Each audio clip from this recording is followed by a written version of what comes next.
Senator Alma Francis, you're recognized. Senator Alma Francis Heyliger. Thank you. Let me correct it so I can stay on your good side. Senator Yes, Alma Francis Heyliger, you're recognized. I appreciate it. Thank I you. like the record to be correct. Good afternoon, colleagues. Good afternoon to the public. Good afternoon to the testifier. How are you, Mr. Chapman? I'm good, Senator. Thank you. Good. I have a couple of questions. I want to ask first, is this the same catalyst fund that during the State of the Territory address the governor referenced in regards to $5 million? Yes, Senator. Okay. I'm going to say this before I start jumping into my questions. I am in support of a catalyst fund. I believe catalyst funds are good when they're implemented correctly and when they're utilized in a way to stimulate an economy. I have several concerns with parts of this legislation and the way certain aspects are written. I want to ask you a question. You spoke earlier about 5 companies that have already began to inquire as to this catalyst fund and this $5 million.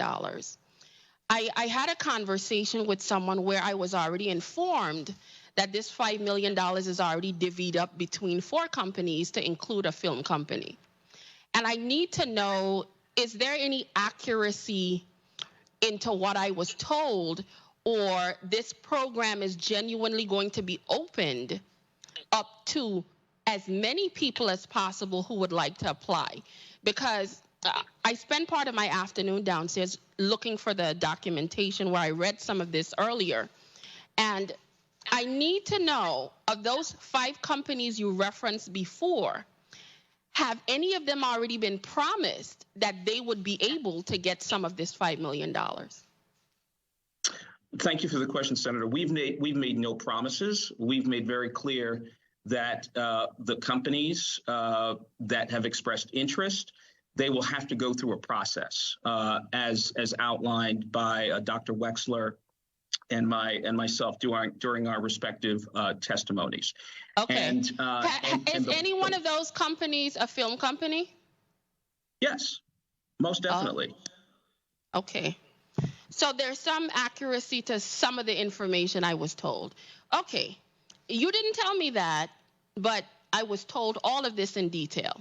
So that lies to my concern in section where it states to businesses in operation for 18 months or admitted to the RT Park.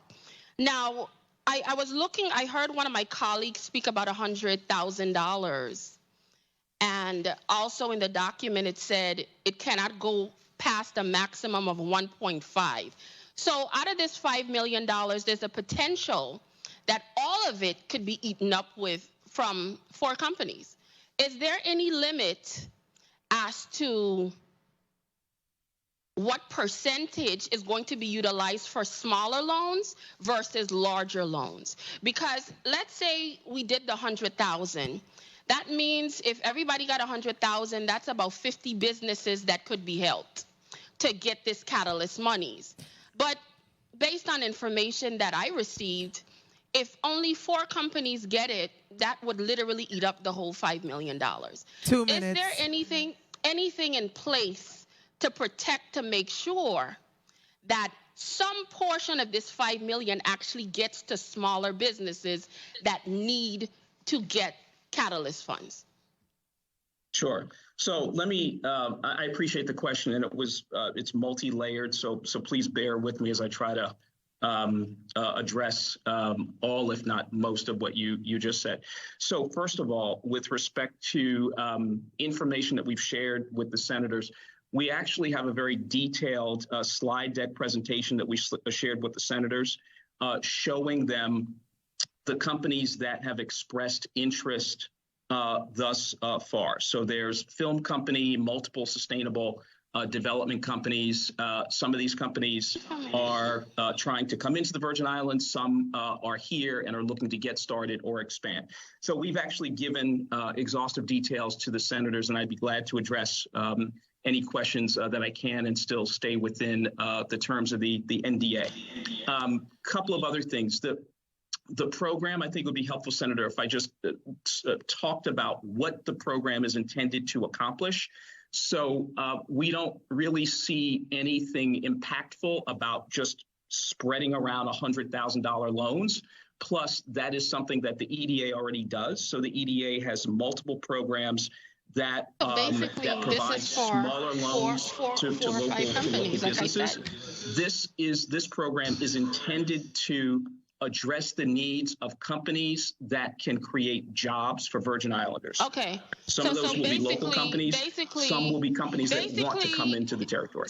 Okay, basically, so what you're saying, no funding might never even really get to smaller businesses. You're looking at this $5 million to potentially do bigger loans, which potentially could be up to 1.5, which could potentially boil down to a maximum of maybe 3 or 4 companies. Well, this program is for, again, we can't compete, and this is in the legislation, we can't compete with a government agency that's already doing small loans. We are not in the business of microfinance.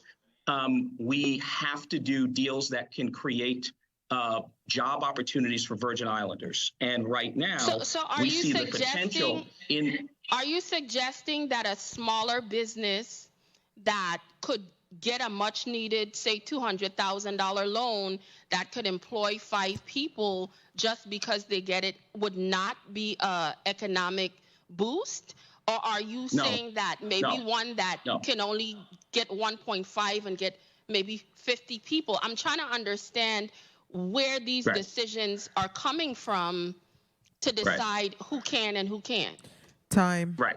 So I'm not saying that at all. There is a lot of value to having the smaller businesses that can employ single digits number of people. What I'm saying is that there are already resources in place to address those job creating ventures. What we lack in the Virgin Islands, we're completely empty, is in the area of a resource like the Catalyst Fund that can support the efforts of a company that's going to create, let's say, 75, 100, 200 jobs. And to answer your question about how the decision was made, the decision was based on really 2 big things. Number one, as people who are on the ground doing economic development and seeing what is happening in the economy is fragile. Okay, so as you know, tourism is still fragile, and 60% of GDP is tied to tourism. We also have some fragility with the oil refinery. So if that goes out of business, we lose 800, 1,000 jobs. And so given that reality, and given the need to be competitive, okay, and we've talked about what Puerto Rico is doing. That's how we conceptualized what we call the Catalyst Fund, because we don't have a resource like this, and we don't want to be left behind as a community, as a territory, or whatever. So we're filling a real gap. It's about catalytic projects. It's not about everyone in the community who might need a loan, because that can be addressed by someone else. Okay. Well, Mr. Chair, could I just finish my statement? You may conclude, Senator Francis Heyliger. Thank you so much. When I first heard the governor speak about this Catalyst Fund and how it was initially presented to the public, I was very excited. I have always been in support of Catalyst Funds, but the more I dig through this document, I guess I need a little bit more security and amendments to make sure that this is just not a way to take $5 million and transfer it to about 4 companies. And that's the way I'm feeling right now. So unless I see, let me finish, sir. Yeah, go ahead and conclude, Senator. I'm almost done. Unless I see some tweaking and a little bit more to guarantee that individuals that I believe could potentially catapult our economy, I have to step back from this piece of legislation until I see some amendments. But thank you so much, and I'm Francis Heyliger. Good afternoon, colleagues. Good afternoon, testifiers again. The first set of questioning I want to ask, well, I would say this. I am in support of this piece of legislation. Anything that is potentially going to open doors to allow our residents to have an opportunity to become a homeowner, I am 100% in support of. We just got to make sure it's tweaked to make sure it's a happy balance. The first thing I want to ask, and this goes to Ms. Roebuck or Director Griffith, could you guys share with me any type of data analysis you have as to individuals coming and starting the process for home ownership and never completed? Because that's also something I need to understand, where people do have the desire to own a home, but whether the process is too stringent, they don't fully understand it, it might be a little bit difficult, or dealing with the finances that they completely drop out and never complete it. Do you have any data on that?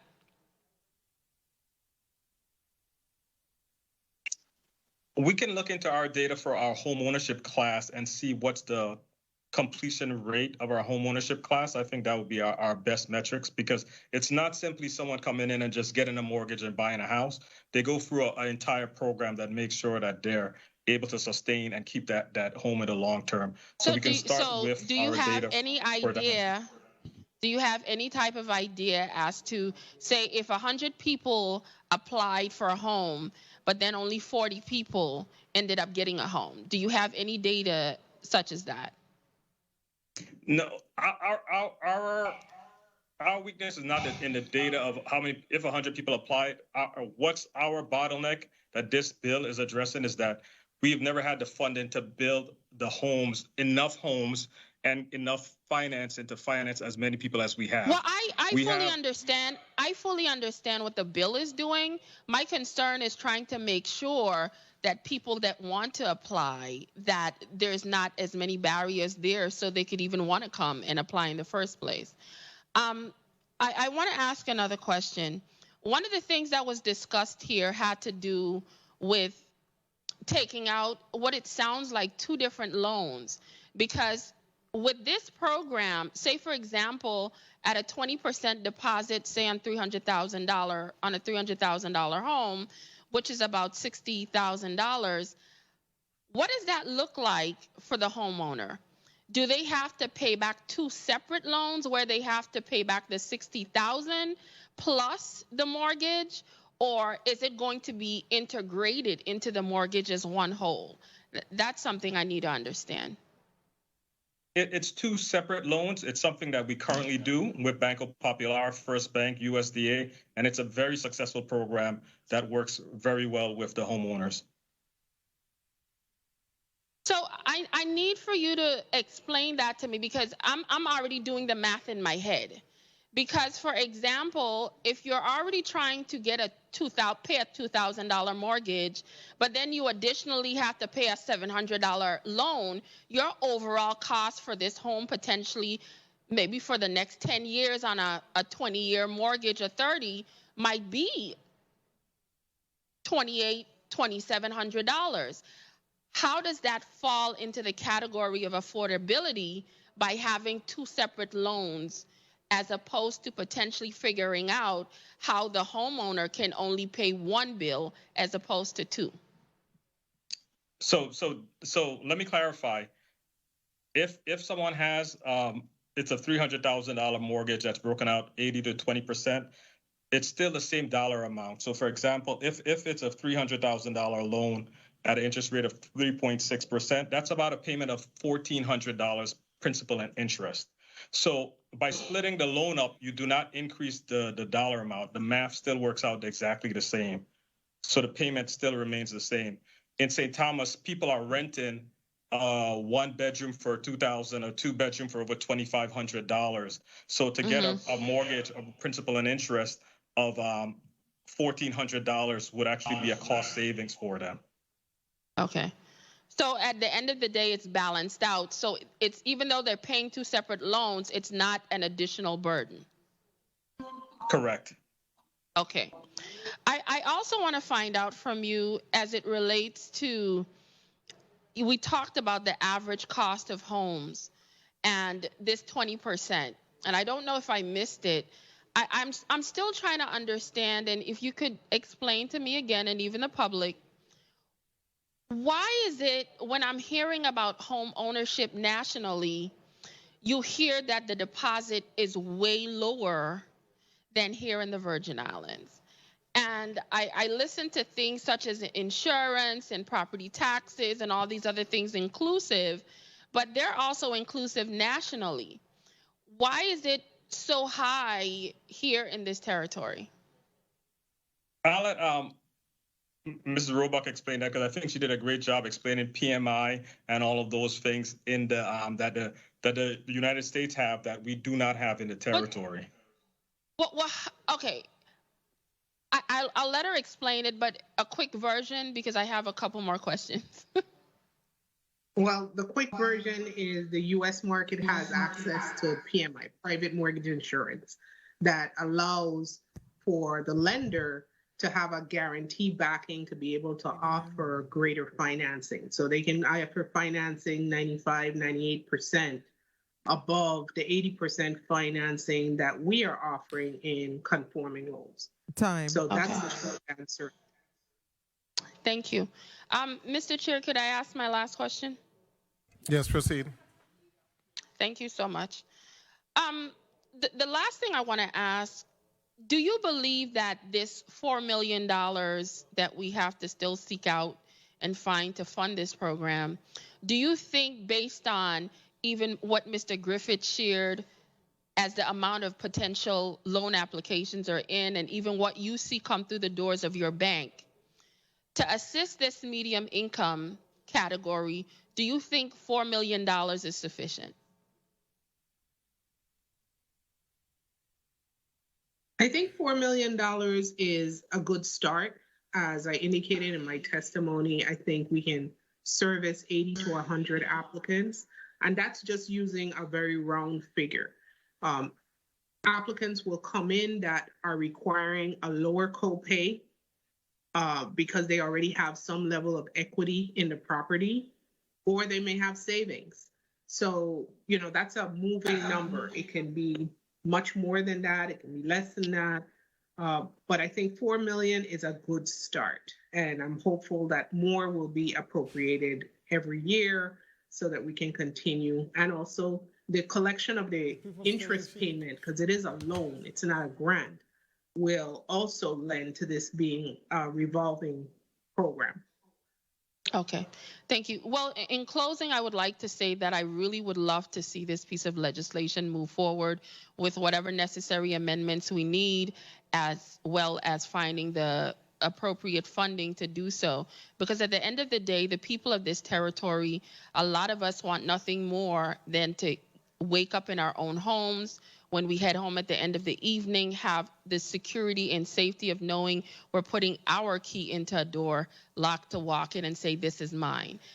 People of this territory would like to own a piece of their home, and whatever we can do as legislators to make sure that happens, I think is a definite plus. So thank you so much for giving me the opportunity to share these thoughts. Thank you so much, Senator Heyliger. And I